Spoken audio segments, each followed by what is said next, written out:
Hi అండి, welcome to Nishi channel. ఈరోజు మన వీడియోలో సింపుల్ బ్రేక్ఫాస్ట్ రెసిపీ సేమియా ఉప్మాని ఎలా చేసుకోవాలో చూపించబోతున్నాను. మన ఇంట్లో ఇడ్లీ పిండి, దోశ పిండి లేనప్పుడు ఈ సేమియా ఉప్మాని చాలా సింపుల్గా త్వరగా చేసుకోవచ్చు. మరి సేమియా ఉప్మా ఎప్పుడు చేసినా సరే పొడి పొడిలాడుతూ మంచి రుచిగా రావాలంటే ఇలా ఒకసారి చేసి చూడండి. మరి ఆలస్యం చేయకుండా సింపుల్ బ్రేక్ఫాస్ట్ రెసిపీ సేమియా ఉప్మాని ఎలా చేసుకోవాలో చూద్దాం. ముందుగా సేమియా ఉప్మా చేయడానికి స్టవ్ ఆన్ చేసి గ్యాస్ పై ప్యాన్ పెట్టి 1 గ్లాస్ వరకు సేమియాని వేసుకోవాలి. ఇప్పుడు మంటను లో ఫ్లేమ్లో పెట్టి సేమియా మాడిపోకుండా కలుపుకుంటూ లైట్గా గోల్డెన్ షేడ్ వచ్చేంత వరకు ఫ్రై చేసుకోవాలి. మనం ఇలా సేమియాని ఫ్రై చేసుకోవడం వల్ల ఈ సేమియా ఉప్మా ముద్ద కట్టకుండా పొడి పొడిగా వస్తుంది. ఇలా సేమియా లైట్గా కలర్ మారిన తర్వాత ఒక ప్లేట్లోకి తీసుకుని ఇప్పుడు ఇదే ప్యాన్ స్టవ్ పై పెట్టి 2 టేబుల్ స్పూన్ వరకు ఆయిల్ వేసుకోవాలి. ఆయిల్ వేడెక్కిన తర్వాత 2 టేబుల్ స్పూన్ వరకు వేరుశనగలు వేసుకుని మంటను లో ఫ్లేమ్లో పెట్టి లైట్గా ఫ్రై చేసుకోవాలి. ఇలా లైట్గా వేగిన తర్వాత 1 టేబుల్ స్పూన్ వరకు తాలింపు గింజల్ని వేసుకోవాలి. పచ్చిశనగపప్పు, మినప్పప్పు, ఆవాలు, జీలకర్ర వేసుకుని మంటను లో ఫ్లేమ్లో పెట్టి దోరగా ఫ్రై చేసుకోవాలి.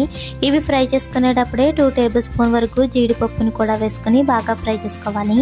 ఇలా తాలింపు గింజలన్నీ కూడా బాగా వేగిన తర్వాత 1 టేబుల్ స్పూన్ వరకు చిన్న చిన్న ముక్కలుగా కట్ చేసిన అల్లం ముక్కల్ని వేసుకోవాలి. అలాగే కారానికి సరిపడగా 4-5 పచ్చిమిరపకాయలని పొడుగ్గా కట్ చేసుకుని వేసుకుని 2 రెమ్మల వరకు కరివేపాకుని కూడా వేసుకోవాలి. ఇప్పుడు మంటను మీడియం ఫ్లేమ్లో పెట్టి పచ్చివాసన పోయేంత వరకు ఫ్రై చేసుకోవాలి. ఇలా అల్లం ముక్కలు పచ్చివాసన పోయేంత వరకు ఫ్రై చేసిన తర్వాత ఒక ఉల్లిపాయని సన్నగా తరిగి వేసుకోవాలి. అలాగే 1/2 కప్పు వరకు చిన్న చిన్న ముక్కలుగా కట్ చేసిన క్యారెట్ ముక్కల్ని కూడా వేసుకుని బాగా ఫ్రై చేసుకోవాలి. ఇవి ఫ్రై చేసుకునేటప్పుడే ఈ క్యారెట్ ముక్కలు త్వరగా మగ్గడానికి 1/2 టేబుల్ స్పూన్ వరకు సాల్ట్ వేసుకుని ఒకసారి బాగా కలిపి మూత పెట్టుకుని మంటను మీడియం ఫ్లేమ్లో పెట్టి 2-3 నిమిషాల పాటు మగ్గించుకోవాలి. ఇలా 2-3 నిమిషాలు అవ్వేసరికి ఈ క్యారెట్ ముక్కలు కూడా బాగా మగ్గిపోతాయి. ఇప్పుడు ఏ గ్లాస్తో అయితే సేమియాని తీసుకున్నామో అదే గ్లాస్తో 1.5 గ్లాస్ వరకు నీళ్ళని వేసుకోవాలి. అంటే 1 గ్లాస్ ఫుల్గా వేసుకుని మరో గ్లాస్ 1/2 గ్లాస్ కంటే కూడా కొంచెం తక్కువగా నీళ్ళని వేసుకోవాలి. అంటే మనం తీసుకున్న 1 గ్లాస్ సేమియాకి 1 గ్లాస్ వరకు నీళ్ళు అనేది కరెక్ట్గా సరిపోతుంది. కాకపోతే మనం ముందే సేమియాని ఫ్రై చేసుకున్నాం కాబట్టి ఇంకో 1/2 గ్లాస్ వరకు నీళ్ళని ఎక్కువగా తీసుకోవాలి. ఇలా నీళ్ళు వేసాక ఒకసారి బాగా కలిపి ఉప్పు సరిపోయింది లేనిది చూసుకోవాలి. మనం ముందే క్యారెట్ ముక్కల్ని ఫ్రై చేసుకునేటప్పుడు ఉప్పు వేసుకున్నాం కదా, అందుకని ఇప్పుడు చూసుకుని ఉప్పు సరిపోతే కనుక మరి కొంచెం సాల్ట్ వేసుకుని కలుపుకోవాలి. ఇలా కలిపాక ఈ నీళ్ళు మరగడం స్టార్ట్ అయ్యేటప్పుడు మనం ముందుగా వేయించి పక్కన పెట్టుకున్న సేమియాని వేసుకోవాలి. ఇప్పుడు ఒకసారి బాగా కలిపి మంటను మీడియం ఫ్లేమ్లో పెట్టి మూత పెట్టుకుని 2-3 నిమిషాల పాటు ఉడికించుకోవాలి.